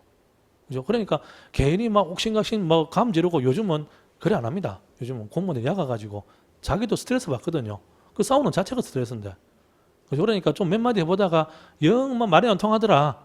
그러면 고지서 일단 발급할 테니까 그거 가지고 뭐 다시 뭐 불복 청구하든지 소송하든지 하십시오 하고 그냥 발급해 봅니다. 그러면 이제 그 다음부터는 뭐 해야 됩니까? 내가 변명거리를 만들어 소송을 해야 될 겁니다. 근데 해봐야 할 게 없는데. 맞잖아요. 그죠? 그러니까 실제로 이런 경우가 가끔씩 있더라 이 말입니다. 성질 급한 거를 죽여야 됩니다. 그죠? 실제로 물어보면 100이면 100 다 그럽니다. 와, 이거 왔다 갔다 하는 게 이게 엄청 귀찮더라 이거죠. 세금이 지금 몇 천만 원이 왔다 갔다 하는데 그 좀 귀찮은 거 그걸 못 참아가지고. 아시겠죠? 그죠? 그래서 주의하실 거는 대부분은 요까지는 이야기해 주는데 근데 이거를 다시 웬만하면 옮겨오지 말아 하십시오. 웬만하면 혹시나 누가 그런 걸 물어보면 한 1년 정도는 그냥 가만히 놔두고 하십시오. 그래야지 뒤탈이 없다 이 말입니다. 제 말 아시겠죠? 그죠? 그래서 이제 그 1세대 1주택 비과세 상담하다 보면 제일 많이 걸리는 게 이겁니다. 1세대에 해당하는지 안 하는지. 그래서 실제로 이걸 잘 모릅니다. 뭐냐면 여러분들이 저한테 전화해가지고 교수님 이 집이 하나입니까 두 개입니까? 라고 이야기할 때는 그거는 별 말을 안 해도 그냥 1세대 1주택입니까 2주택입니까? 그 이야기입니다. 그죠? 알아듣는데 근데 여러분들이 매도인들한테 이야기할 때는 집이 하나입니까 두 개입니까? 라고 물어보면 어떤 사람은 자기 명의로 된 거 그것만 이야기하는 사람이 있습니다. 제 경험상 예를 들어서 집이 명의가 남편 명의입니다. 남편 명의인데 그 집 사모님이 집을 팔러 왔습니다. 그래서 물어보니까 집이 몇 채입니까? 집이 하나입니다. 그러면 거의 90%는 그 집 하나밖에 없습니다. 근데 그 집이 명의가 그 집 사모님 명의입니다. 사모님 명의인데 그 집 사모님이 집을 팔러 왔더라 이 말입니다. 집이 몇 채 있습니까? 라고 물어보면 하나입니다라고 합니다. 근데 그 하나는 자기 명의로만 하나일 수도 있고 자기 남편 명의로 집이 또 있을 수도 있습니다. 그건 확률은 반반입니다. 그럼 그때는 반드시 확인해 봐야 됩니다. 남편 명의로 없습니까? 아니면 같은 뭡니까? 같은 자녀 혹시 뭐 여기에 같이 살고 있는 사람 명의로 다른 집 없습니까? 그걸 반드시 확인해 봐야 됩니다. 심지어 그런 분들이 있습니다. 그건 내 거 아닌데 랍니다. 맞잖아요. 그 말은 맞거든요. 그죠? 그거는 우리 신랑 거고 그건 내 거 아닌데. 근데 집이 하나입니까? 집이 하나입니다. 랍니다. 그럼 나중에 가서 신랑 거도 있잖아요. 그건 내 거 아닌데 랍니다. 너무나 당연하게 랍니다. 아시겠죠? 근데 어쨌든 그건 내 거 아니라도 뭡니까? 1세대 2주택이죠. 그럼 그 집을 팔면 비과세 안 된다 이 말 아닙니까? 아시겠죠? 그래서 이제 매도인들이 자기가 먼저 집이 하나입니다라고 할 때는 의심해 봐야 됩니다. 아시겠죠? 그리고 이제 그렇게 물어보다 보면 제가 한 번 어떤 일도 있었냐면 물어보니까 이제 남편 뭐 신랑 명의로 집이 있습니까? 뭐 혹시 집에 자녀 명의로 집이 있습니까? 하다 보니까 나중에 되니까 그런 것도 이야기해야 됩니까? 이런 사람도 있습니다. 왜냐 요즘은 워낙 이 뭡니까? 뭐 개인 정보 이런 게 민감하다 보니까 이 조금 이렇게 더 물어보면 그런 것까지 이야기해야 되나? 뭐 세금 신고하는데 그런 거 뭘 말라고 이야기하노? 이렇게까지 이야기하는. 근데 그렇게까지 물어봐야 됩니다. 안 그러면 나중에 돼 가지고 실수할 수가 있습니다. 아시겠죠? 그래서 이거는 1세대 1주택이면 이거는 세금이 아예 없는 겁니다. 이거는. 근데 대부분은 1세대 1주택인데 이게 비과세가 아니고 과세 대상입니다. 라고 하면 최소한 세금이 몇백입니다. 최소한 몇백입니다. 그리고 많으면 몇천입니다. 이거는 OX 문제입니다. OX. 내면 몇백, 몇천 내는 거고 안 내면 10원도 안 내는 겁니다. 아까 뭐 700만 원인데 500만 원 이런 거하고는 차원이 다르다 이 말입니다. 제 말, 예. 20세 이상 30세 미만 예. 미성년 자녀인데 주소는 달리되어 있고 예. 그런 경우에 미성년 자녀 이름으로 집이 한 채 있다. 예. 그런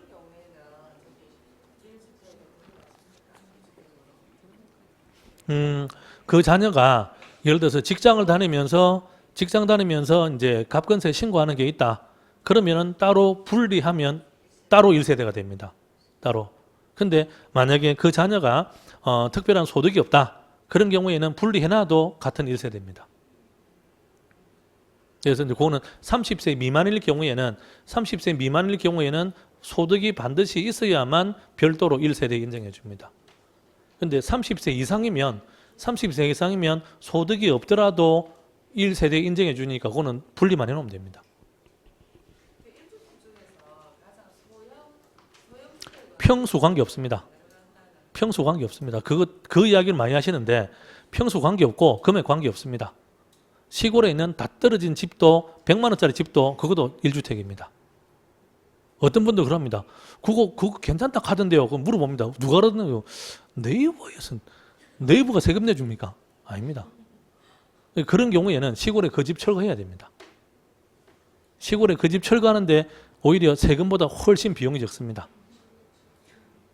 아시겠죠? 그래서 뭐 금액이 적다, 평수가 적다 그런 게 없습니다. 무조건 주거용으로 사용되는 부동산은 다 포함됩니다. 시간 너무 많이 됐다. 그리고 나머지 부분은 제가 설명 안 드린 거 있죠. 그죠? 그거는 예전에 공부할 때 한번 다 봤던 거기 때문에 다시 읽어보시면 다 기억이 나실 겁니다. 그래서 이제 오늘 제가 말씀드린 거는 이제 그 제가 상담 받으면서 이제 가장 그 뭡니까? 초보 개업하신 분들이 요거는 꼭 알아야 되겠다. 그것만 말씀드린 겁니다. 처음 개업하는 사실 이게 참 애매하거든요. 아시겠죠? 자, 오늘 수업은 요걸 마치겠습니다. 수고했습니다. 네.